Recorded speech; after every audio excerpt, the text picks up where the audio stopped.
environment refused to release their air quality readings, but independent laboratory tests of rainwater samples taken after heavy aerial spraying found levels of aluminum particulates 7 times above permissible safe levels.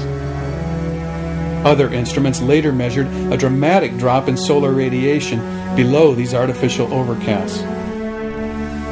But clouds also act as a planetary thermostat, averaging day and nighttime temperatures to make this planet habitable.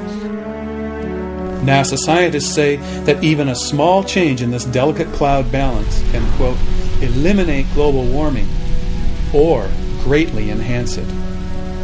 Ken Caldera, a physicist with Teller's climate modeling group at the Lawrence Livermore Labs, warned a conference of geophysicists that spraying chemicals to form a solar sunscreen could destroy the ozone layer and trigger other devastating consequences.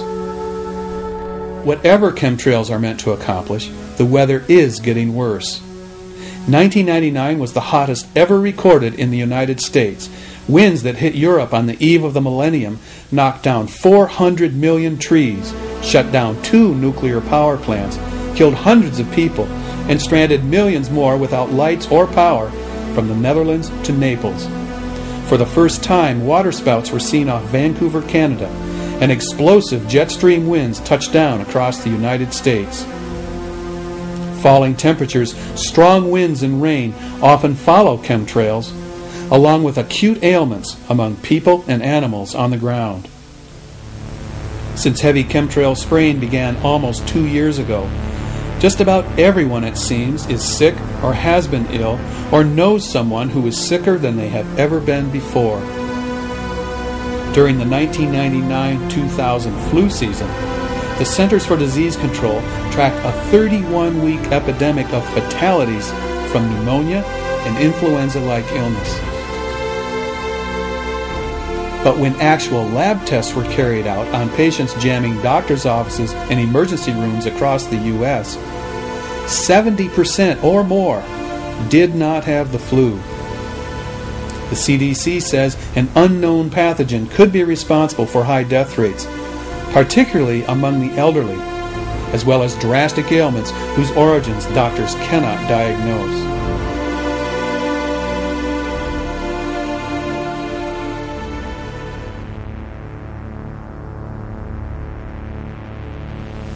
Thousands of eyewitnesses report sudden symptoms of joint pain, nosebleeds, severe headaches, twitching eyelids, upper respiratory distress, earaches, asthma attacks, gastrointestinal bloating and pain, inability to concentrate, extreme dizziness, fatigue, and memory loss, contracted immediately after heavy chemtrail spraying.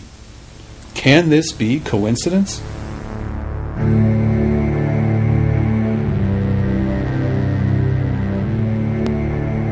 Government-sponsored 1-800-FLU reporting numbers suggest that the spread of these illnesses is being tracked, just as similar outbreaks have been monitored during 50 years of covert open-air biowarfare experiments on U.S., U.K., and Canadian cities.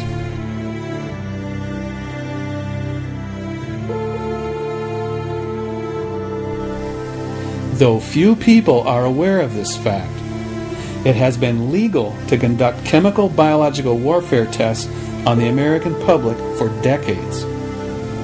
Amended in 1997, Title 50 stipulates that Congress must be notified and informed consent obtained from each test subject in advance of these experiments. Chemtrails are not confined to North America. Eyewitnesses in at least 14 countries are reporting spray activity. During 3 weeks in the winter of 1998-99, the BBC reported refrigerator trucks being used as makeshift morgues to help handle 8,100 corpses, mostly elderly, who died suddenly from influenza-like illness.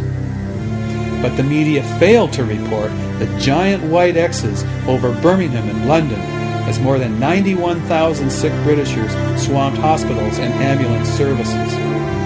This year, the freezer trucks were back in use, in a grim repetition, said the London Telegraph, of scenes outside hospitals last winter.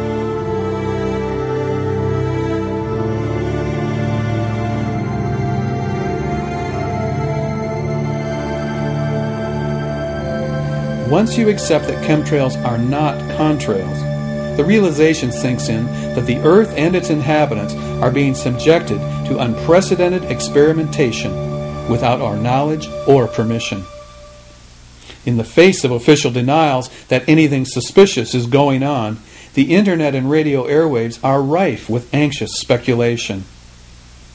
Some say the chemtrails are intended to kill us all. Other observers insist that the disorientation and lethargy resulting from chemtrail exposure is intended to make citizens compliant to the New World Order and enslave us all. Based on the evidence presented in this video, the producers believe that the most plausible explanation for this massive aerial spraying is a planet-wide, high-tech campaign against catastrophic climate change. If this is true, such a desperate Band-Aid solution disregards